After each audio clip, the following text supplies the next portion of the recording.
News coming in now. DNA test of Mastermind Dr. Umar's mom has concluded. The DNA, in fact, confirms, it will confirm if it is indeed Dr. Umar who was at the wheel and he has died in this blast. DNA test will confirm whether it was he who was the I-20 driver. The DNA test of Dr. Umar's mother is very crucial, and then it will be matched to the death which has happened at the location. Remember, 9 people have lost their lives in this blast which happened. In all, close to 20 who have been injured. A number of them have been discharged from the LNJP Hospital. Some of them are still undergoing treatment. So now the details which are coming in is that the DNA test of Umar's mother has been conducted. This will reveal whether it was indeed Dr. Umar who was at the wheel when the blast happened. It will reveal other details. In all, remember, 9 people have lost their lives. There are 4 of them who are still unidentified. So lots of details will help from this DNA test in particular. So when we look at it, the details which are coming in is multiple doctors being arrested across the country. Arrests have happened 24 hours back. Some questionings are happening even as we speak in Lucknow, in Jammu and Kashmir as well, particularly in South Kashmir. Remember, there was this car which was spotted at the petrol pump near Okhla. It was Dr. Umar who was seen to be at the wheel.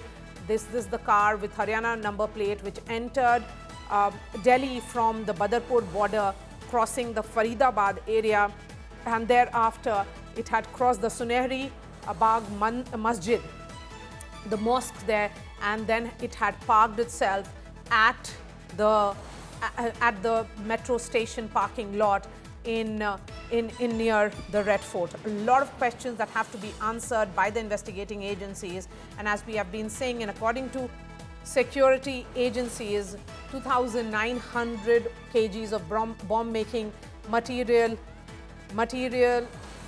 recovered from 2 rooms in Faridabad is suspected to be ammonium nitrate, and the same chemical was used in the blast near Red Fort is as per the initial findings. Ashraf Wani is joining me from Jammu and Kashmir. Ashraf, give us the details. Maria, absolutely. Now this investigation has now picked up all across the many states, including Jammu and Kashmir, because this complete module was exposed from the investigation by Jammu and Kashmir police in the Kashmir Valley.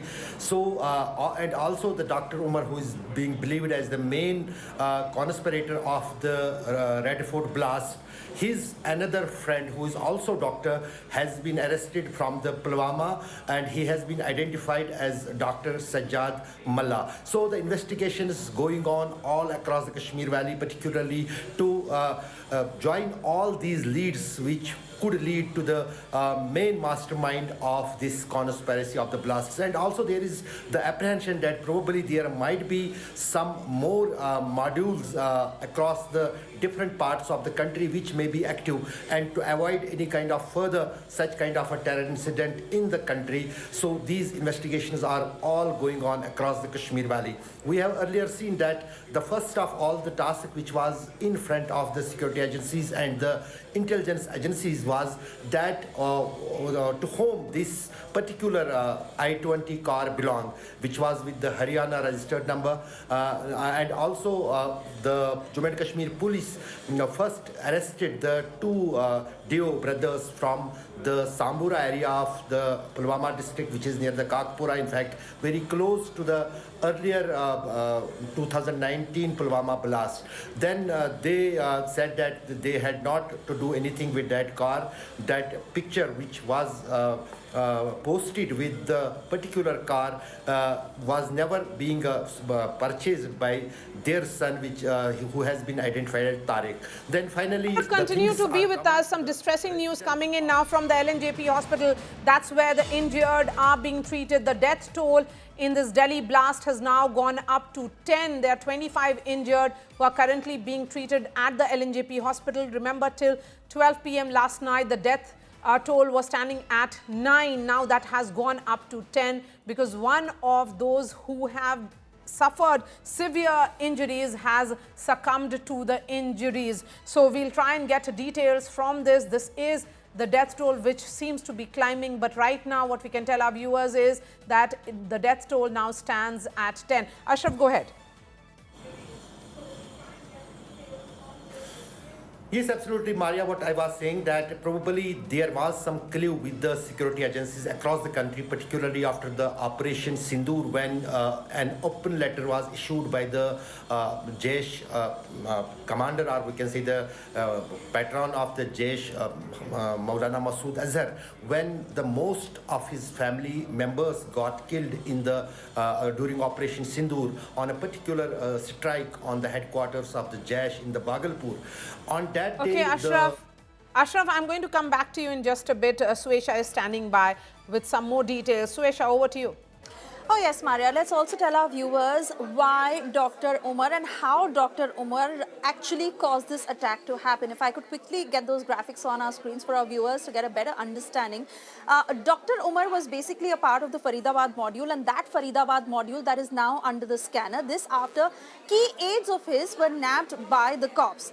Dr. Umar is allegedly the key conspirator of this attack with two other aides. They were nabbed by the cops, and that is when he went into a sense of panic. Now remember, all in all, over 350 kgs of explosives had already been recovered by the cops. Dr. Umar panicked after the Faridabad module bust because his key aides were nabbed by the cops. Questioning had started, multi-city raids that were happening.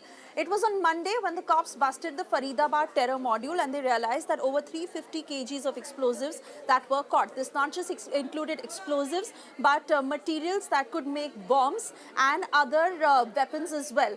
The terror raids that possibly made Dr. Umar jittery because he knew that he was also in possession of these explosives, and those were the recoveries that were also made from where he stayed, and he now knew that at some point he would be caught, and whatever plans that were underway would get busted eventually, and that's probably when he pulled the panic button. Now his aides were arrested.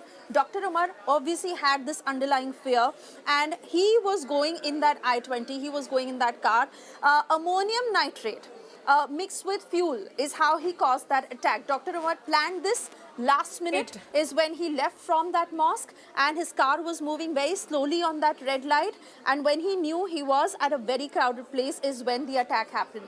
Dr. Umar planted the detonator and ammonium nitrate. Like we understand that ammonium nitrate along with fuel oil is how he caused this attack to happen, and while the police has just taken the DNA samples of his mother, now the DNA tests of the remains of the forensics that will confirm his identity. Dr. Umar is believed to be dead in the suicide attack for the very reason that these tests will confirm how Dr. Umar had caused this attack to happen. Remember, 100 CCTV footages that are being ascertained by the cops. So every corner from where that car had moved, that I-20 had moved, all those CCTV footages have now been corroborated to get to the point. Dr. Umar is believed to be dead in this suicide attack, but the key conspirator in this case, and remember, these are multi-city raids that are happening. This is believed to be an interstate transnational terror module linked to the Jaish-e-Mohammed, and now the police having deployed over 800 personnel on the ground to carry out these raids. Literally every car, every house that is being checked for these explosives. All right, Swesha, thank you for those details. Of course, this is our top story, and we'll continue to track that very, very closely.